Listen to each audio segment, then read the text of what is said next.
Amen. Since I wasn't here for the first class of the quarter, probably just a couple of housekeeping things. The goal is to kind of stay on the schedule that is in your books, either the second or third page back. Kind of gives a schedule with where we hope to be at each day, each date. And so if you miss a class, hopefully you won't have any problem knowing where we are. You just come back and pick up on that day, and that's where we will be. That does kind of require us to stay on task. If we chase some rabbits, we're just going to have to leave that class and move on. And I enjoy chasing rabbits. It's a pastime of mine, but we will have to kind of get back and get focused to stay on track. Rather than kind of just moving verse by verse through the books, this quarter is arranged topically. We'll see how that goes. I think that you'll see there is still some flow to it and some reason behind that. But Paul, in some instances, touches on the same topics in the second book as he does in the first book. And so just covering all that in one class period in some instances seemed to make sense.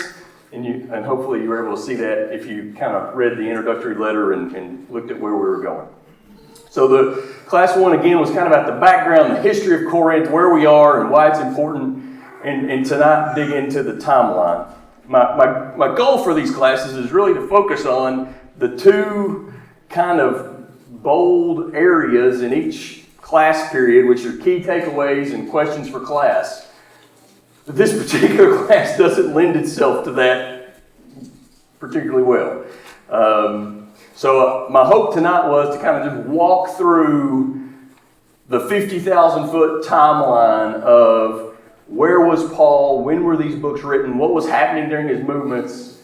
Because again, I think, at least in my study and my judgment, understanding that helps to understand his mindset in these letters.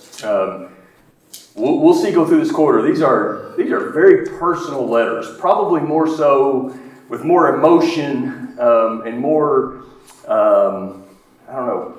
pathos. I don't know what the right word is. More feeling than maybe any other letter that we have from Paul, from these people. And you can imagine, again, we'll see this as we go through, the struggle that Paul has when he's writing. He's trying to correct some, encourage some, condemn some, motivate some, all at the same time. And just like I'm sure any other congregation, Corinth has all of that collection of people, some that need to be corrected, some that need to be motivated, some that need to be encouraged, some that need to be condemned. I mean, across the spectrum. And how do you do all that in one, few thousand words? So I think you see that from Paul, just whipping between these different emotions. It seems very real and very from the heart. We'll definitely see that. Okay, I struggle with the best way to do this. The verses that you see on page 16, they're all going to be part of our study, and I really do want this to be participation based. It's going to be a little more difficult tonight, but please, if you have questions or comments, do pipe up. My goal is going to be to kind of show all the movements, and I'm afraid that might be a little bit hard to see. This is somewhat very established biblical fact, and you've got to have some conjecture because there's some of this you kind of just got to read between the lines and see between the movements and make educated guesses about where Paul and his companions are. But if you want to talk about the story of Paul and the Corinthians, and that's the story we're telling this quarter, what chapter in the Bible, where do you start? Acts 18. So, and we'll spend a decent chunk of time there tonight. But the story of Paul and the Corinthians starts in Acts chapter 18. And which journey of Paul is that on? We tend to divide Paul's work in Acts into journeys. And where does this one fall? So right at the tail end of the second journey. He has been through, you remember the stories of going through Philippi and Berea and Thessalonica, and now he's to Corinth, kind of at the tail end of the second journey. So we know, and we'll see this in a minute, I wanted to kind of lay this out in list form before we went back and laid the verses over it. I think if you just start digging into the verses, it gets confusing and crossed up. If we kind of have a bullet point or kind of understand the flow, and then we'll go back and apply the verses to it. So here is my one idiot's opinion on how the flow of this, the book, the relationship between Paul and the Corinthians, how it worked. So there was stand by. Wrong button. How do I get back to life?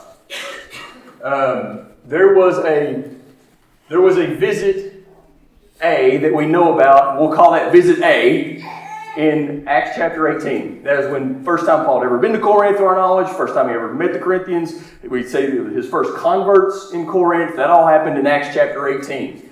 And it's incredible the amount of important Bible characters that show themselves first in Acts chapter 18. Anybody want to take a stab at a few? Important Bible characters who show up first in Acts chapter 18. Aquila and Priscilla are two for sure. There's at least a couple others in mind. I think you'll find Apollos first shows up in Acts chapter 18. Gallio only shows up in Acts chapter 18, but important in his role in the big scheme of Paul's journey. So just a very rich chapter, a lot of important characters in Acts chapter 18, but that's our first visit. There is a letter that is written from Paul to the Corinthians that we don't have. It was written sometime before 1 Corinthians. It's referenced in 1 Corinthians, but we don't have it. When and where it was written, conjecture. But we know that there was a letter written sometime between this first visit and the actual book of 1 Corinthians. After Paul sends this initial letter, which we don't, again, know anything about, the Corinthians responded. And they sent that response back to Paul. At least three men came from Corinth to Paul, and they brought a response from the Corinthians. We do know some things about that response because we can see how Paul responded to their questions in the book of 1 Corinthians. And so in your material, you'll see that as we lay out the book, we call 1 Corinthians very much, it's a response letter. It is very much a response to this correspondence from Corinth.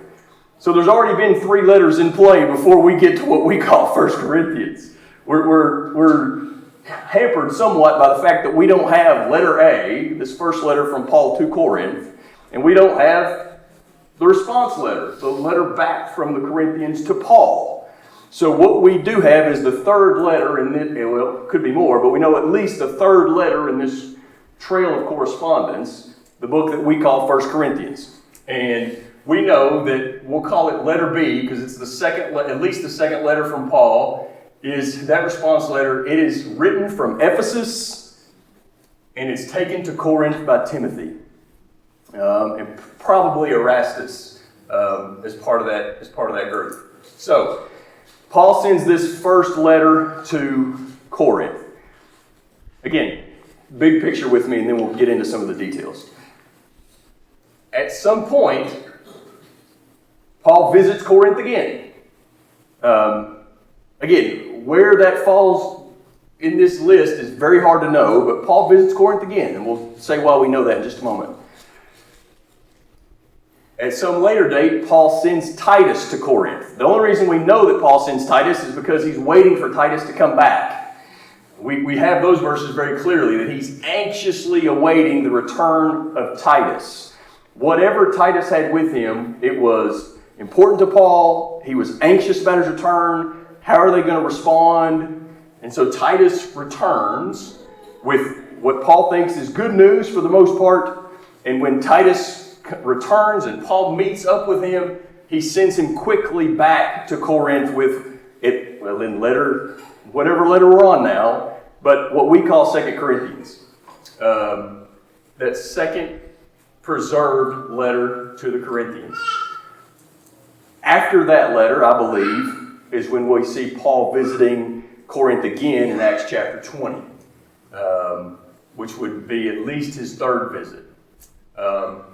And then during that third visit, the book of Romans is written from Corinth. Okay?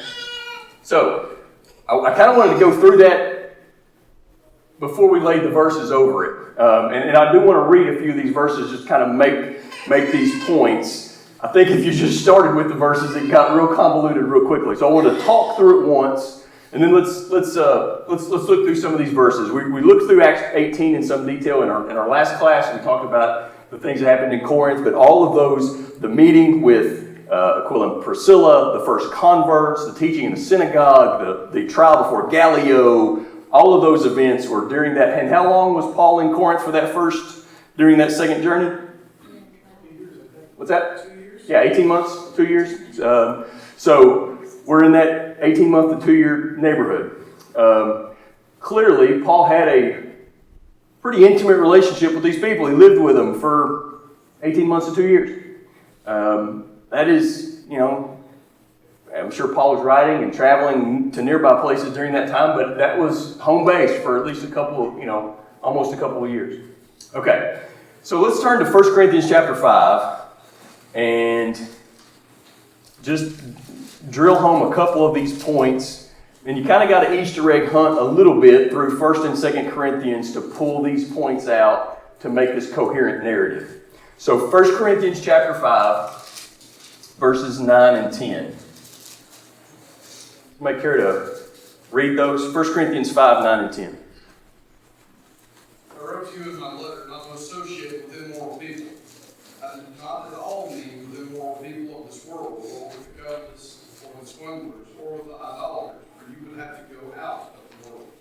So there's rich things doctrinally there, and we're going to get to those. For purposes of our point tonight, what do we learn about from a timeline perspective based on that verse? There's another letter written. Yeah, so the simple point there is there's a previous letter. Paul says, I wrote to you in my letter, right? And he's referring to a previous writing. Well, this is still what we call 1 Corinthians, but we know there was a previous writing. So that would be up here, this letter A, again, that we don't have. Paul wrote to them previously. And we know at least one of the things that was in that letter because Brian just read it to us. I wrote to you in my letter not to associate with sexually immoral people. Whatever else the letter contained, that was important. And again, based on history and what we know of Corinth, that would not be surprising. That topic comes up again in 1 Corinthians. That topic comes up again in 2 Corinthians. That topic was in the letter we don't have. That was a consistent theme of Paul's writing to the Corinthians. Okay? So now let's go just a couple chapters over. We could read this in a couple places, but 1 Corinthians chapter 7 and verse 1 is probably the easiest place to tease it out.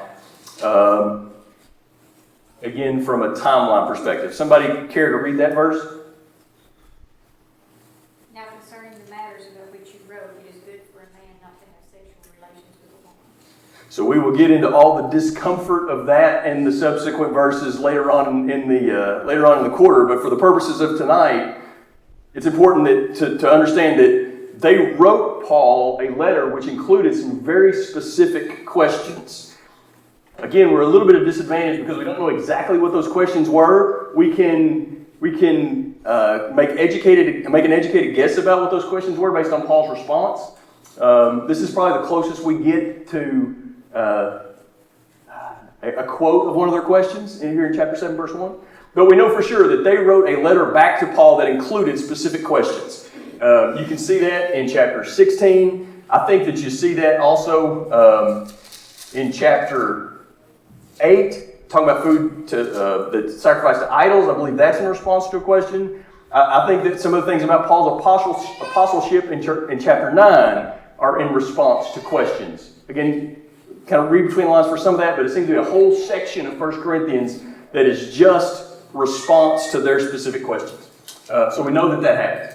So then there's this initial letter, there's this letter of questions back to Paul, and then there is Paul writing the book of 1 Corinthians. So you probably missed some of the warm fuzzies about how much that would have been probably in the 1 Corinthian letter, how much he appreciated his time with them and all the people that he remembered fondly and the church that was established, we're again at a disadvantage. We don't have some of those warm fuzzies. We're already 3 letters into the correspondence before we have detail.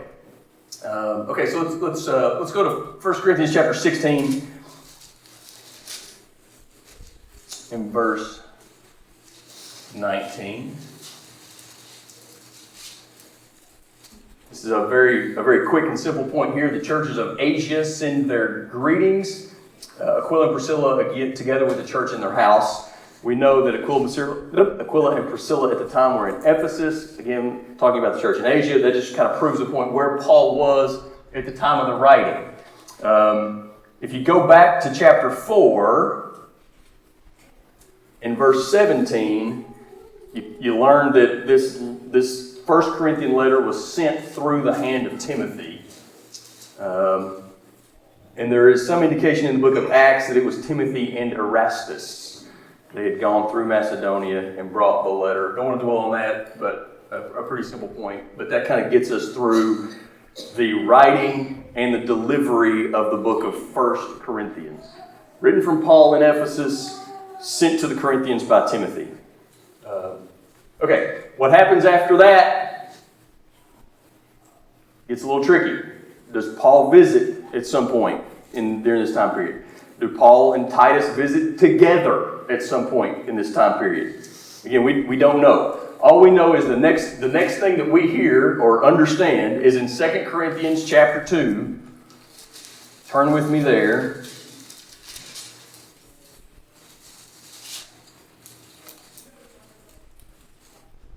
2 Corinthians chapter 2. Somebody wouldn't mind to read verses 12 and 13. Furthermore, when I came to Troas to preach Christ's gospel, and a door was opened unto me of the Lord, I had no rest in my spirit because I found not Titus, my brother, but taking my leave them, and I went from there thence unto Macedonia. So wherever Paul had been, we'll touch on in a minute where we think he had been. He got to Troas, and he's anxious. Is Titus going to? I'm looking for Titus. Is Titus here? Has Titus come back from Corinth? Again, think about trying to communicate in a day and age before any electronic communication, and he's sending Titus or waiting on Titus to come from this distant city. And he doesn't really have a plan of where he's going to meet him. Can you imagine? It's like Titus is somewhere in the Mediterranean and I'm going to run into him. That's pretty interesting. It's like, well, I thought I was going to meet him at Troas, but he's not at Troas. I wonder where else he could be. There's this string of churches, and it's likely that Titus is going to meet him at one of them, and they probably had some of this prearranged, but just the difficulty of connecting and exchanging, and imagine the difficulty of passing these letters around. I think that kind of comes to light when you think about, like, I'd hope that Titus was going to be at Troas, but he wasn't there, and I really didn't know where he was, and I was anxious about it, and I was waiting on this message. And we get a little more insight into that in chapter 7, verses 5 through 7. So, in chapter 2, we learn I was in Troas. Titus wasn't there. I was waiting on Titus. I needed news from Titus. I'm pretty anxious about it. It appears in 2 Corinthians 2, he gets so kind of anxious about it. He said, I'm going to go look for him somewhere else. And he goes on to Macedonia, likely Philippi. And then he says this. So 2 Corinthians chapter 7, verses 5 through 7. For indeed, when we came to Macedonia, our bodies had no rest, but we were troubled on every side. Outside were conflicts, inside were fears. Nevertheless, God, who comforts the downcast, comforted us by the coming of Titus, and not only by his coming, but also by the consolation with which he was comforted in you, when he told us of your earnest desire, your mourning, your zeal for me, so that I rejoiced even more.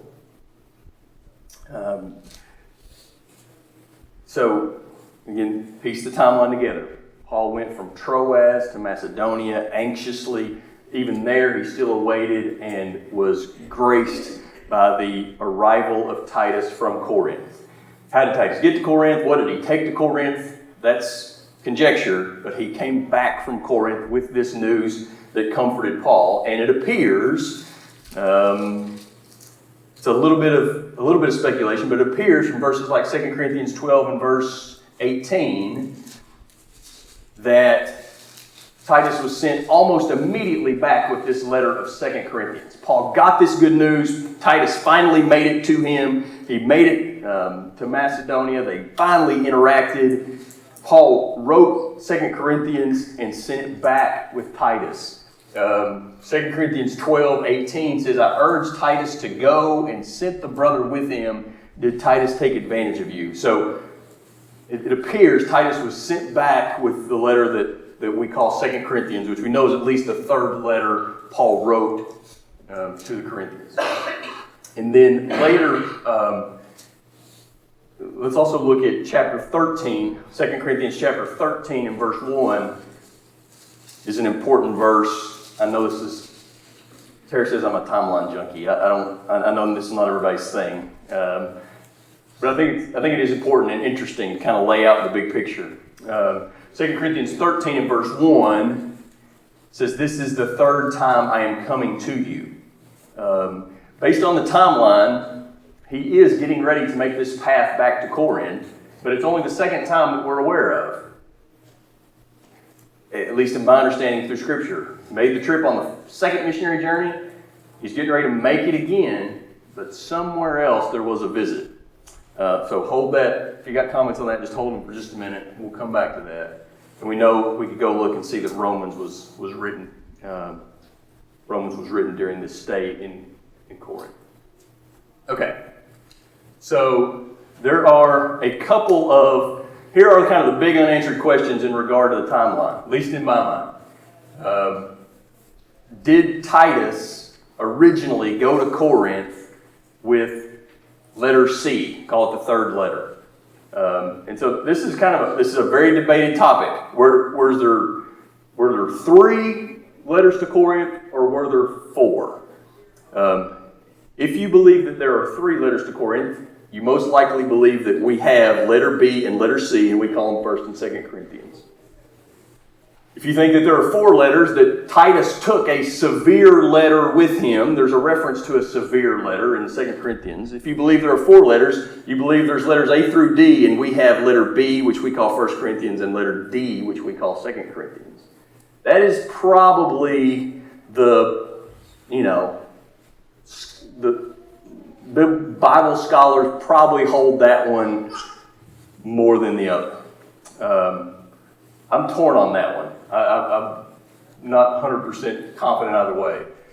Did Titus take a severe letter with him? And then that ultimately leads to the question, is 2 Corinthians letter C or letter D, the third or fourth letter that Paul wrote to Corinth?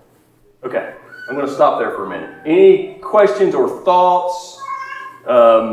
Any comments on, did Titus have this lost letter? Comments for or against that? Anybody who's done additional study on this, I am happy to be wrong about any of this. But any other comments or questions about anything at this point?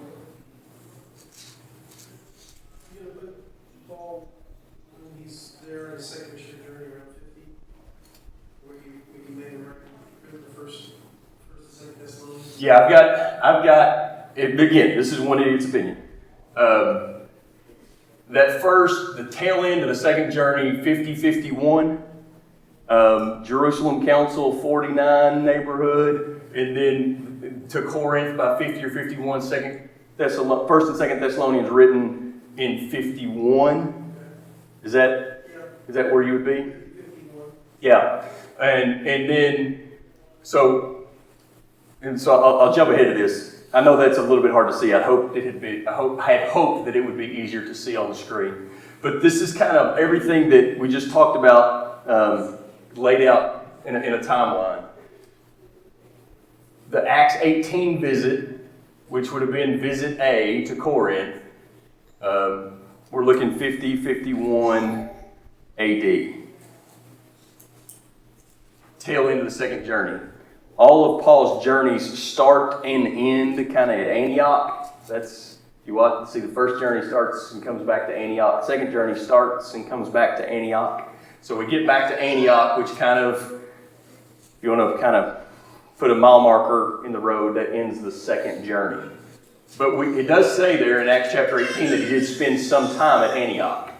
And so is it possible that the first letter, letter A, this lost letter, was written from Antioch?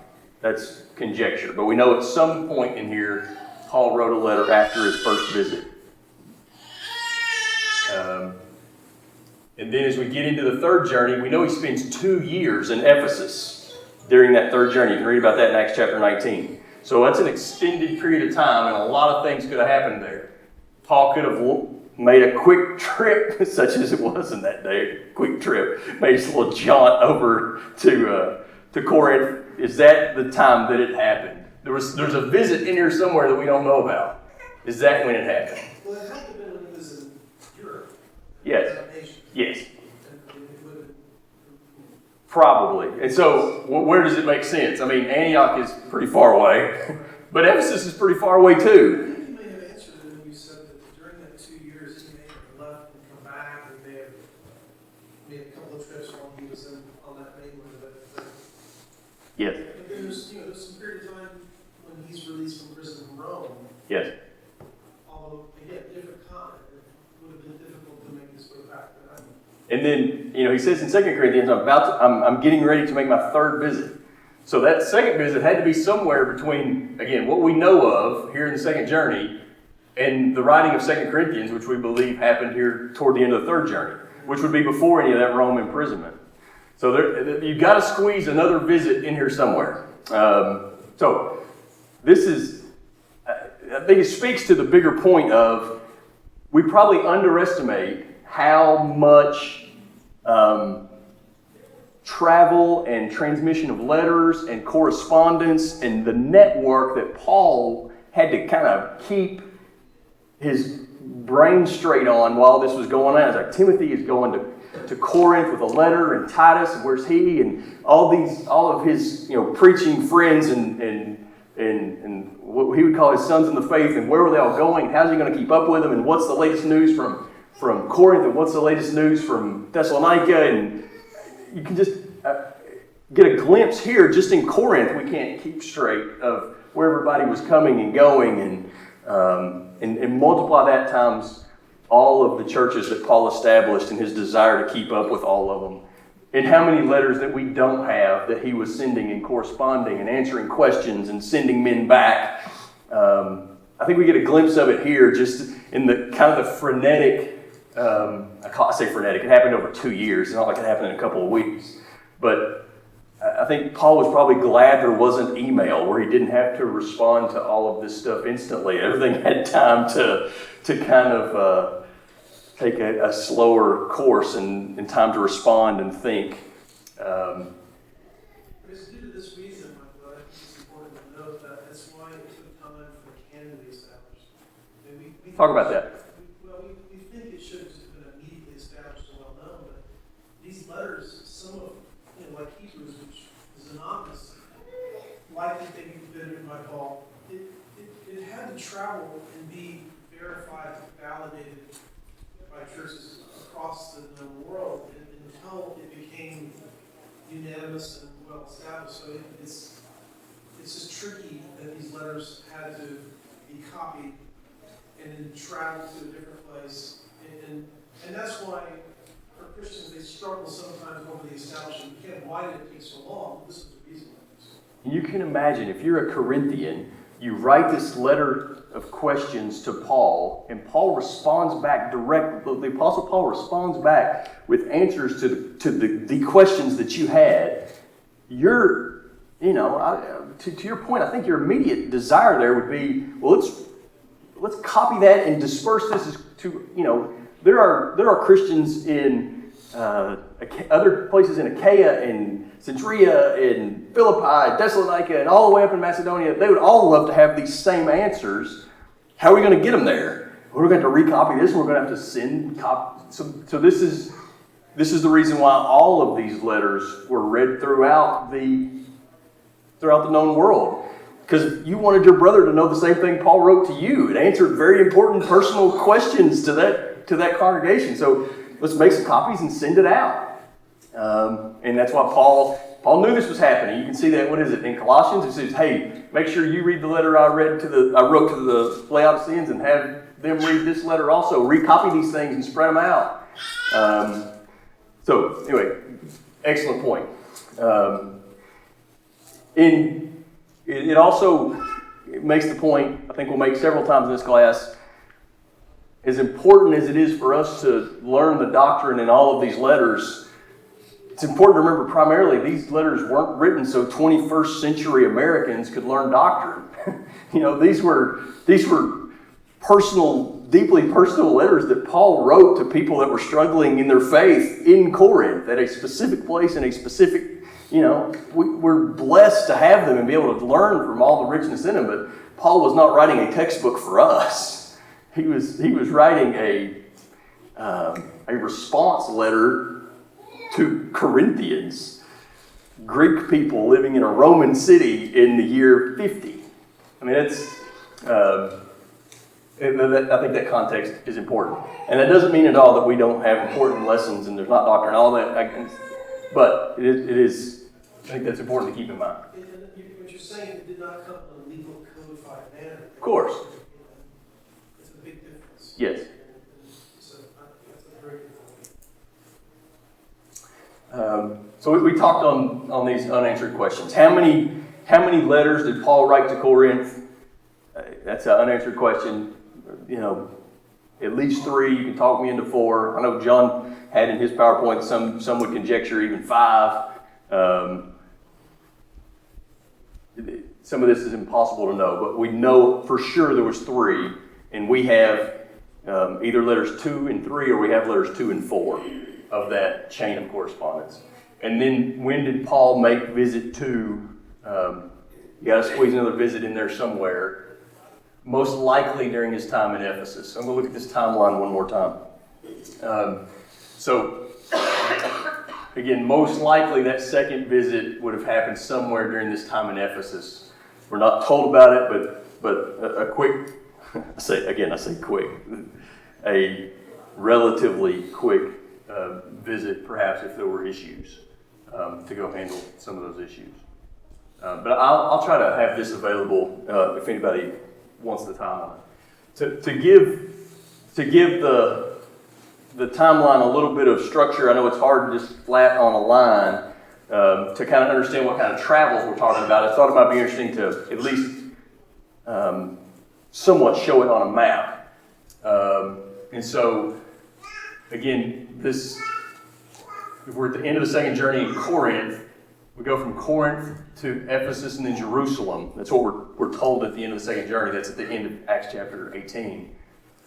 And that reads in a couple of sentences like it's not a big deal. Oh, and then we went from there. Ephesus, they wanted us to stay in Ephesus, but we decided to go on down to Caesarea and then Jerusalem. Just like it was us going to Stanford and then Danville. And then, in reality, we're going from Corinth to Ephesus. Again, we're not told whether by sea or by land, but from Corinth to Ephesus, and then rather than stay in Ephesus, we go to Caesarea, probably almost certainly by sea in that instance, and then to Jerusalem. We're talking about every decision to go to a new town is a potentially I don't know what I would say. I don't know if it's life-threatening. It's not probably the right way to say it, but it's a difficult and dangerous journey. Every one of these decisions. When you think about how many shipwrecks there were, you can safely say it was life-threatening. Yeah. How many times was he shipwrecked? 4 or 5 times? Yeah. What was it? We'll see in the book of 2 Corinthians. And what's fascinating is those not all recorded. Luke didn't even have. Like, the book of 2 Corinthians is written during a time when we're still in the Acts narrative. And Paul says, even at that point, he'd been shipwrecked 5 times. That's not a good tracker. That's not a good tracker, first of all. Do you want to be sailing with Paul? He seems to be like a magnet for shipwrecks.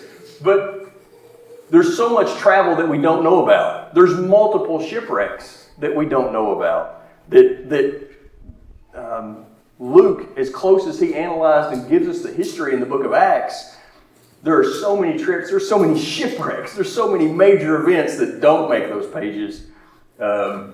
This just kind of gives us I hope, some window into the faith of these people. And it's not just Paul. It's Erastus and Timothy and Titus and Gaius and Trophimus and Tychicus and all of these men that are just willing to jump in a boat and go to Philippi because the brethren need them there, and it is a time-consuming, months-long, dangerous travel ordeal every time.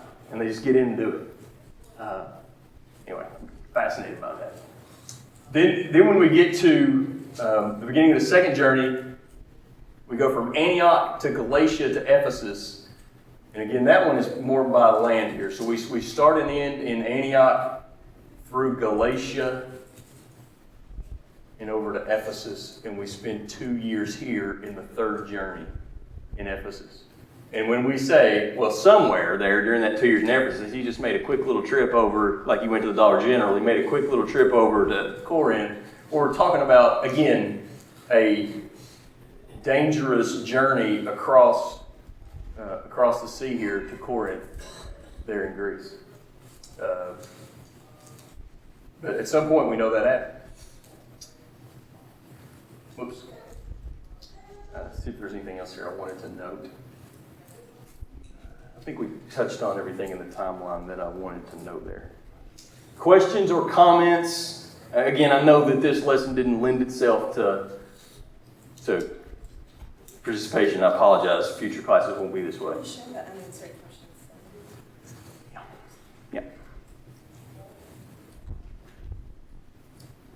So with all of that in mind, I would like to go back in the material to the page, and it's before lesson 1, and it says overview of Corinthians, or overview of the Corinthian letters.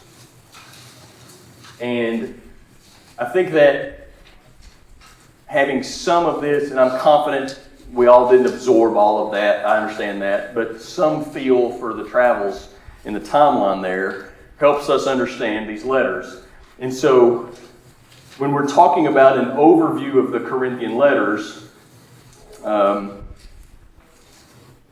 when we call 1 Corinthians a response letter, I hope now that kind of resonates why that was the case. This letter is largely in response to what the Corinthians had written to him. It was also, by the way, a response to things that he heard about the Corinthian church. Remember that he heard from Chloe's people, whatever that means. He heard from Chloe's people that there were divisions. We'll read about that in 1 Corinthians chapter 3. But this is a response to things he's heard, a response to the letter they wrote. And so chapters 1 through 6, it's really responding to things that Paul has heard. He heard from Chloe's people that there were divisions. Chapter 1, 2. He heard about this issue of a man having his father's wife in 1 Corinthians chapter 5. He heard about the brothers taking each other to court. We read about that in chapter 6. So the first part of the letter is in response to a lot of issues. And again, think about Paul's perspective. How do you strongly talk about that error while not destroying the faith of the weak, while encouraging the ones who need to be encouraged? Walk that tightrope. Because it wasn't everybody that was involved, right? It's just like everywhere else. It wasn't everybody that was involved in division. It wasn't every Christian at Corinth who was okay with the man having his father's wife. But you have to teach, harshly on that topic, and then come back and encourage those that are weak in chapter 8 and 9. I think that the Paul understanding the people there and the personality of that group and writing to them personally so fascinating. Okay, sorry. Chapter 7 through 14, that's where we really see Paul begin and to respond to those Corinthian questions. In the letter you wrote to me about, is it not good to touch a woman? In the letter you wrote to me about, what do we do about food sacrificed to idols? In the letter you wrote to me about my apostleship. It appears that maybe they also wrote about gifts of the Holy Spirit, which is why Paul in chapters 12, 13, 14 kind of does this long masterclass on gifts of the Holy Spirit. I think there's some evidence that that is in response to one of their questions in the letter that they wrote to him. Chapter 15 on resurrection. Again, we'll talk about that when we get there. It doesn't appear to me that that's a response to one of their questions. That's just something so important that he needed to add to their arsenal to teach him about the resurrection. So, 1 Corinthians is very much a response letter. So, again, think through it with me. Paul visits Corinth. Paul sends a first letter. They send a response. Paul sends a second letter, 1 Corinthians. At some point, Paul visits again. Paul perhaps sends Titus with a severe letter, perhaps, that we don't have. Is anxious about how they took the news, about how they responded, about were they going to repent? Did I lose this church forever? I mean, think about it from that Paul's perspective. Titus comes back with overall good news, and Paul sends back 2 Corinthians. Apparently, one of the issues in 2 Corinthians was they still were concerned about Paul's character. 2 Corinthians is almost entirely Paul defending himself. Big picture. It's fascinating that this many years into the relationship, Paul is still defending himself. But you'll see throughout that book, here is what I believe. Here is the purity of my gospel. Here is how I became an apostle. Here is the things I've been through for Jesus. Like that, 6-7 years into their relationship, Paul is still trying to establish that he's legit. It's pretty interesting. Perhaps, and we'll talk about this a little bit as we go through the book, does it have anything to do with the fact that Apollos showed up on the scene pretty soon after Paul left, and Apollos was apparently a very polished speaker, and did they think that Apollos, because of the quality of his presentation, was more than Paul was? And did that germ infect the whole thought process of the congregation? That's certainly a possibility.